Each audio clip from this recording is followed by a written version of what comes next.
Hello friends, welcome to the channel Homeo Gardening. आज हम discuss करेंगे homeopathic management of wheat lodging, यानी कि गेहूं और धान की फसल का ज़मीन की तरफ नीचे की ओर झुक जाना या गिर जाना, धान का गिरना या गेहूं का गिरना भी बोलते हैं। बहुत सारे फैक्टर्स रिस्पॉन्सिबल होते हैं। अगर न्यूट्रिशन की कमी की वजह से जो है स्टेम्स जो हैं वो वीक रह जाती हैं, और जब तेज़ हवा, बारिश या ओले पड़ते हैं तो उस वजह से वो नीचे की ओर झुक जाती हैं।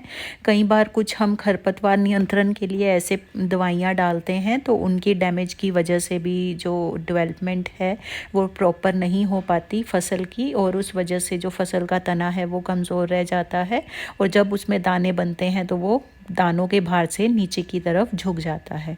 और कई बार हम ज़्यादा ग्रोथ के लिए क्या करते हैं, एक्सेस में यूरिया डालते हैं। फसल की जब ग्रोथ की शुरुआत होती है तो नाइट्रोजन फर्टिलाइज़र बहुत ज़्यादा डालने की वजह से भी क्या होता है, जो तने हैं वो कमज़ोर रह जाते हैं, और जो फोलिएज है, पत्ते हैं, उनकी ग्रोथ ज़्यादा हो जाती है।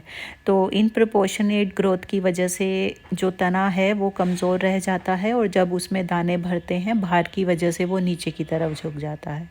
तो आज हम बात करेंगे होम्योपैथिक मैनेजमेंट में।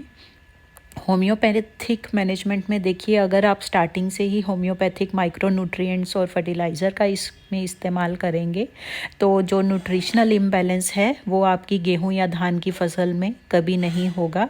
जो न्यूट्रिशन है वो पौधे के हर पार्ट में प्रॉपरली डिस्ट्रीब्यूट होगा, जिससे पौधे की हर पार्ट की जो ग्रोथ है वो प्रॉपर होगी। ऐसा नहीं होगा कि तना पतला रह जाएगा और खाली फोलिएज की ग्रोथ होगी, या फोलिएज की ग्रोथ नहीं होगी, तना मोटा हो जाएगा। मतलब जितनी बराबर मात्रा में प्लांट की ग्रोथ होनी चाहिए वो होगी।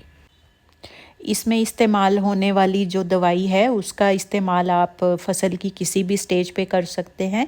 इस्तेमाल आपको एक ही बार करना है और आपको जड़ में करना है, उसका स्प्रे नहीं करना। आपकी फसल में अगर दाने भर गए हैं तब भी आप इस दवाई का इस्तेमाल कर सकते हैं। अगर आपकी फसल में ये जो बीमारी है, लॉजिंग इन सीरियल्स की दिक्कत ऑलरेडी आ चुकी है, तो वो भी रिकवर हो जाएगी, और आप प्रिवेंशन के तौर पे भी इस दवाई की एक डोज जड़ों में दे सकते हैं, ताकि आपकी फसल में जो लॉजिंग की प्रॉब्लम है वो आए ही ना।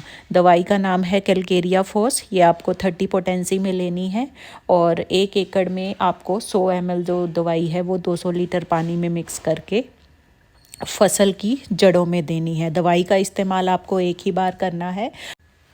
इस दवाई को इस्तेमाल करने से क्वालिटी भी इम्प्रूव होगी और दानों का भराव भी फसल में अच्छा होगा।